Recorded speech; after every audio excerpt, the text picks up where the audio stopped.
ઘણા યુવાનોને પ્રશ્ન થાય કે કંસને વાણી સંભળાણી અને આઠમું સંતાન દેવકીનું માર છે એ વાણી સંભળાણી અને પછી તમને પિક્ચર વાળા બતાવે, સિરિયલ વાળા બતાવે અને મારા જેવા વક્તા બતાવે.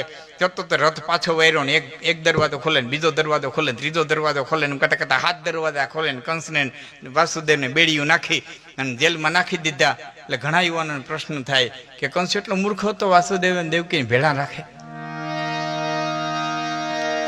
આપે જ કીધું તો મને આ પ્રશ્ન થાય. ઇતિહાસની દ્રષ્ટિએ, ભાગવતની દ્રષ્ટિએ બરોબર છે. ભક્તિને માર્ગે જવું હોય ને તો ભાગવતની દ્રષ્ટિએ તમે જે કીધું એ પ્રમાણે શરણાગતિનો ગ્રંથ છે.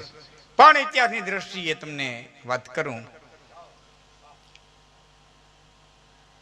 તો મથુરાની અંદર 3 પ્રકારના યાદવો રહેતા હતા: અંધક, ભોજ અને વૃષ્ણિ. કૃષ્ણ હતા એ વૃષ્ણિવંશના હતા. એટલે ગીતામાં એને માટે વાર્ષ્ણિ શબ્દ ઘણી વખત વપરાણો છે. અધર્માભિભવાત કૃષ્ણ પ્રદોષિત કુલ સ્ત્રીઓ ત્રિસુ દુષ્ટાસુ વાર્ષ્ણેય જાયતી વર્ણ શંકર. વાર્ષ્ણિ શબ્દ વાપર્યો છે, અર્જુને વારંવાર વાપર્યો છે. અંધક કંસ હતો એ ભોજવંશનો હતો, માફ કરજો, હા ભોજવંશનો હતો. અંધક, ભોજ અને વૃષ્ણિ. બાપ રાજા હોય એટલે દીકરો રાજા થાય એવી પરંપરા યાદવોમાં નથી. ગણ સ્વતંત્ર રાજ્યો હતા. પ્રજા રાજા ચૂંટતી, પ્રજા રાજા પસંદ કરતી. ગણ સ્વતંત્ર રાજ્યો હતા. આ કોઈને નડતું નહોતું. એ જો કોઈને નડતું હોય ને તો મગધને, જરાસંધને નડતું હતું. જરાસંધને વિચાર સતત આવતો હતો કે હું જ્યાં સુધી બળવાન છું ત્યાં સુધી મારી પ્રજા મારા કયામાં છે, પણ જો કાલે સવારે મારું મૃત્યુ થઈ જાય અને મારો દીકરો નબળો થાય તો યાદવોના સ્વતંત્ર રાજ્ય જોઈ અને મારી પ્રજા સ્વતંત્રતા માગે એટલે ગમે એમ કરીને યાદવો ઉપર રાજાશાહી થાપી દેવી જોઈએ. આ સતત વિચાર જરાસંધ, સતત વિચાર, ગમે એમ કરી અને યાદવો માથે રાજાશાહી થાપી દેવી જોઈએ. એટલે પોતાની 2 દીકરીઓ કંસની હારે પરણાવી. જરાસંધે 2 દીકરીઓ કંસની હારે પરણાવ્યું અને એટલું ધન આપ્યું કરિયાવરમાં, એટલું ધન આપ્યું કે કંસ એમાંથી ગુપ્ત મિલિટરી ઊભી કરી શકે, ગુપ્ત સૈન્ય ઊભું કરી શકે. અને કંસે એ કર્યું, કંસે એ કર્યું.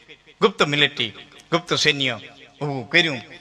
હવે વશ કરવાના 2 હતા, અક્રૂર અને વસુદેવ. એના રાજાઓ હતા, મથુરા નીચે નહોતા.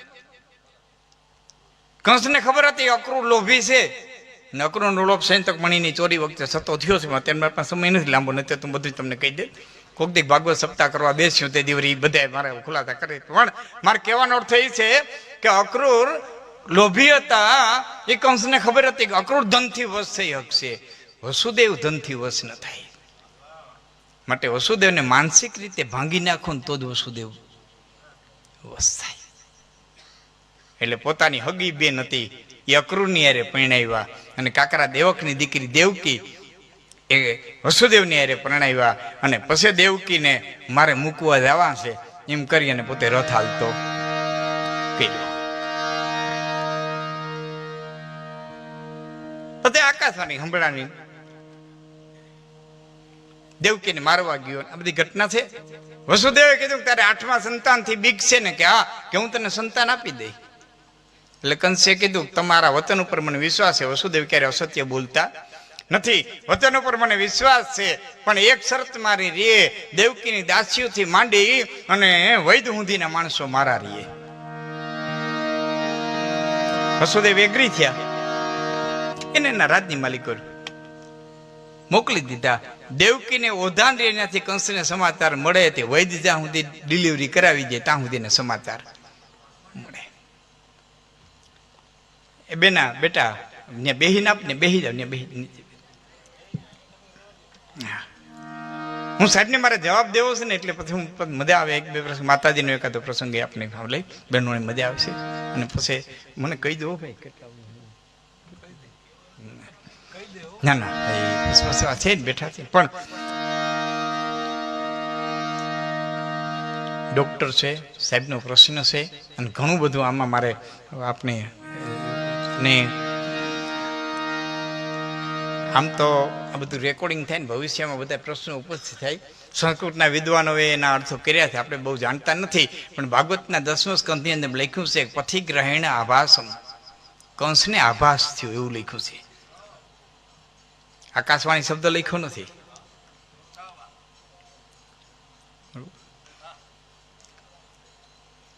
એક સંતાન માર્યું, બીજું સંતાન માર્યું, ત્રીજું સંતાન માર્યું, ચોથું સંતાન. પ્રજા ત્રાસી ગઈ, વૈદો ત્રાસી ગયા, દાસદાસીઓ ત્રાસી ગયા. આને એમ કે વસુદેવ ક્યાંય પાછા પડે, વસુદેવ ક્યાંય ભંગ થાય. પાંચમું સંતાન, છઠ્ઠું સંતાન, બધાય દીકરા. અને છતાં વસુદેવ એકના બે નથી. અને સાતમું સંતાન જયારે ઓદરની માલિકો હતું એ વખતે રોહિણી આટો દેવા માટે થઈ અને આવ્યા. અને એ વખતના ગાયનિકો, એ વખતના ડોક્ટરો એને દેવકીના હાથમાં ગર્ભને લઈ અને રોહિણીના ગર્ભની માલિકો સ્થાપિત કરી દીધો, જેને સેરોગેટ મધર કહેવામાં આવે. આ સાયન્સ આ દેશમાં હતું સાહેબ, આ બધું સાયન્સ આ દેશમાં હતું. અમે નાના નાના હતા ને ભણતા તેથી ટેસ્ટ ટ્યુબ બેબી બનાવ્યો હોય તો જીવતા હોય કે ન હોય, હશે તો ગલટા થઈ ગયા હશે. એ પેલી ભારતે દીકરી ઉત્પન્ન કરી ટેસ્ટ ટ્યુબ બેબી, તેથી મોટા લેખ આવ્યા હતા. ભારતની સિદ્ધિ, ભારતની સિદ્ધિ. ભારત માટે નવી નવાઈની વાત નથી. મહાભારત ધ્યાનથી વાંચો. ગાંધારીએ પિંડ જન્મ્યો હતો, વ્યાસને બોલાવવામાં આવ્યા, હોદ રાવણના ઘડા મગાવ્યા, ભ્રૂણના હો કટકા કર્યા અને હોય હો કૌરવોની ઉત્પત્તિ કર્યા. હોય હો કૌરવો છે ને એ ટેસ્ટ ટ્યુબ બેબી જ હતા. અટાણ દીકરી મટીને દીકરો થાય, દીકરો મટીને દીકરી થાય, છોકરી મટીને છોકરો થાય, છોકરો મટીને છોકરી થાય. જાતિ પરિવર્તન કરે એ આ દેશ માટે નવી નવાઈની વાત નથી. શિખંડી દીકરી જન્મો તો જાતિ પરિવર્તન કરીને પુરુષ હતો એટલે વિષ્ણુએ બાણ મૂકી દીધા હતા કે જન્મે સ્ત્રી છે એના સામે બાણ મૂનો આપે. સેરોગેટ મધર. એક માનો ઉદર ખરાબ હોય તો બીજી માના ઉદરને ભાડે રાખી અને તે ગર્ભનું પરિવર્તન કરવામાં આવે એને સેરોગેટ મધર કહેવામાં આવે. ડોક્ટર સાહેબને ખબર હશે 3 કે 4 વર્ષ પહેલા મોટે પાને પેપરમાં સમાચાર આવ્યા હતા. ફોરેનની અંદર એક પુરુષે 2 બાળકનો જન્મ દીધો.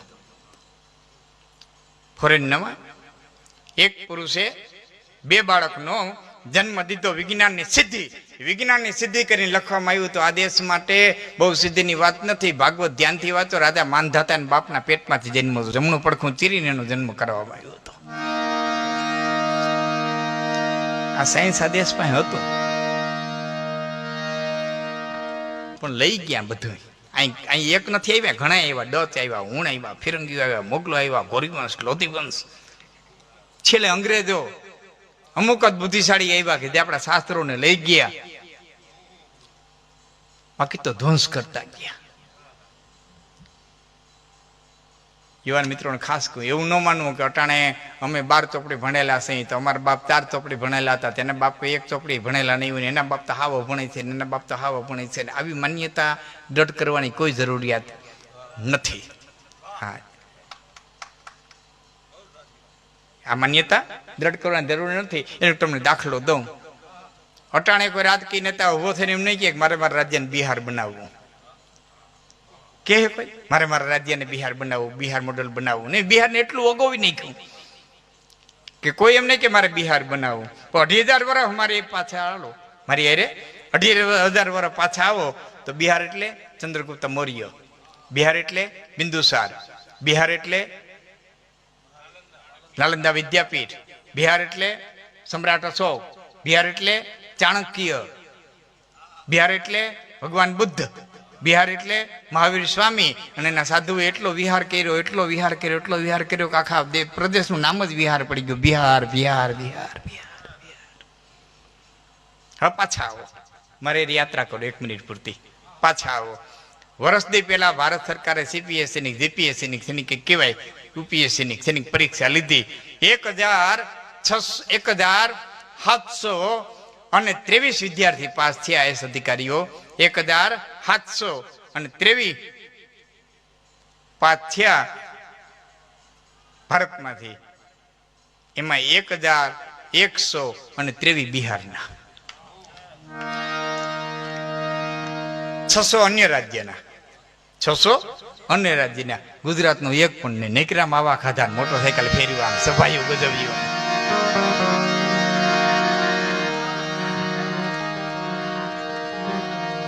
આ વાસ્તવિકતા છે. સભાઈ હોય ને મોર હાલો. આ વાસ્તવિકતા છે.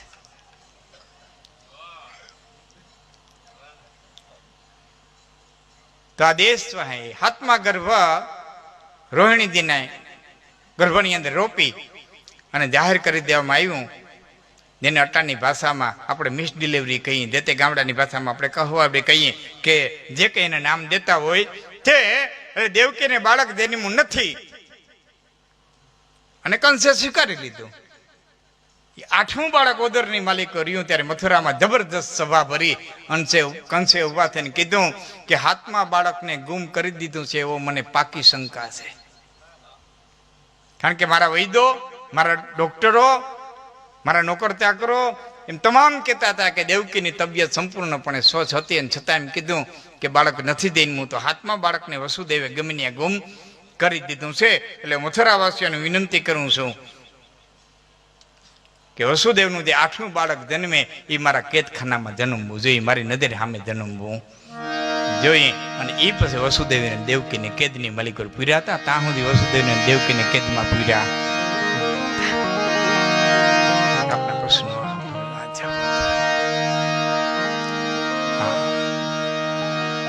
આપણી પરંપરા, આપણું સાયન્સ